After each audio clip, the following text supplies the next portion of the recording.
নমস্কাৰ, মোৰ নাম শ্ৰী নীলকেশ কছাৰী। মই জীৱনত চাৰিটা বস্তু কেতিয়াও নিবিচাৰোঁ। অতিমাত্ৰা টকা মোক নালাগে, ছোৱালী মই নিবিচাৰোঁ, জুৱা মই নিবিচাৰোঁ আৰু মাদক দ্ৰব্য মই নিবিচাৰোঁ। কিন্তু নাজানো ক'ৰ পৰা কেনেকুৱা ধৰণৰ হৈ যায়। জীৱনত টকা বাহিৰে একো নহয়, সেইটো থিংকিঙৰ বাবে টকাটো কেতিয়াবা প্ৰয়োজন হৈ যায়। আৰু যেন ঘৰত কৈ থাকে, এই ছোৱালী লাগে, বিয়া হ'ব লাগিব এটা সময়ত, সেইটোৰ কাৰণে ছোৱালীৰ প্ৰয়োজনটো উপলব্ধি হয়। তাৰপাছত জীৱনটোৱে যদি এটা জুৱা হয়, কেতিয়াবা ক্ষেত্ৰত যদি জুৱা খেলিছোঁ, সেইটোত আকৌ কেনেকুৱা ধৰণৰ কি হ'ব পাৰে, সেনেকুৱা ধৰণৰ চিন্তা। আৰু থাকিল মাদক দ্ৰব্য, যেনেকৈ লাল চেৰেপ, লগ বন্ধুবিলাকে খাই থকাৰ বাবে খাব মন যায় আৰু সেইখিনিয়ে। কিন্তু চাৰিটা বস্তু মই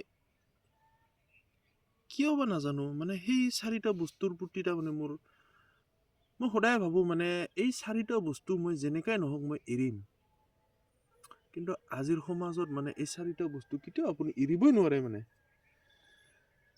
জন্মসূত্ৰে যেন এই চাৰিটা বস্তু আমাৰ গাতে লাগি আহে, তেনেকুৱা ধৰণৰ। টকা পইচা নোহোৱাকে মানুহ চলিব নোৱাৰে, কিন্তু টকা পইচাৰ প্ৰতি লোভ এনেকুৱা নাই, যিটোৰ কাৰণে নেকি উপাৰ্জন কৰা যিটো নেকি ইচ্ছা থাকিব লাগে মনত, সেইটো নাই।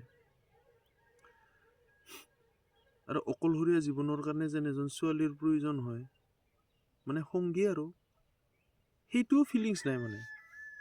কি অকলশৰীয়া, কেনেকা অকলশৰীয়া আছোঁ। ঘৰত মা দেউতা আছে, দোকান আছে, দোকানৰ আশে পাশে থকা গাঁওকেইখনৰ কেইজনমান ভাল বন্ধু আছে, যিকেইজন বন্ধুৱে নেকি কেতিয়াবা এঠাইত যাম ব'লা, অলপ পাৰ্টি কৰি আহিম বুলি ক'লে যাব লগা হয়। তাৰপিছত জুৱা প্ৰতি সেনেকা নাই। জুৱা বুলি ক'লে আগতে বহুতে খেলিছিল, পূজা বা এনেকুৱা কিবাবিলাকত, কিন্তু এতিয়ালৈকে মই মোবাইলত গেম পৰ্যন্ত খেলা নাই। কিন্তু জীৱনটোৱে যদি এটা জুৱা হয়, জীৱনটো যদি ইমান সুন্দৰ এখন যদি নাটক হয়, সেই নাটকৰ ভিতৰত আৰু নাটকৰ কিৰদাৰটো আমি কিয় কৰিম, এনেকুৱা ধৰণৰ ভাবোঁ। মনৰ ভাৱবোৰ যেন প্ৰকাশ কৰি ভাল লাগে। অৱশেষত আজি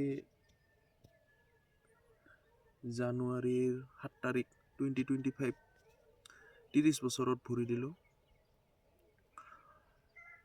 কালিৰ পৰা 31 বছৰ ৰানিং হ'ব, তেনেকুৱা ধৰণৰ কথা। মনত এটা ভাৱনা আহিছে যে আজিলৈকে মই কি কৰিছোঁ, একো কৰা নাই। সমাজত আছোঁ, নিজৰ বুকৰ কাম কৰি গৈ আছোঁ, দোকান চলাই গৈ আছোঁ, ঘৰৰ এজন ভাল ল'ৰা হিচাপে থকাৰ চেষ্টা কৰি আছোঁ। আমাৰ বাইদেউহঁতৰ ফালৰ পৰা এজন ভাল ভাইটি, মোৰ নিজৰ ভাইটিৰ চকুত মই নিজকে ভাল দাদা, মা দেউতাৰ চকুত মই এজন ভাল পুত্ৰ হিচাপে স্থান প্ৰাপ্ত কৰি আছোঁ। আৰু মোৰ দাদা আছে, দাদাৰ দৃষ্টিত মই এজন ভাল ভাইটি।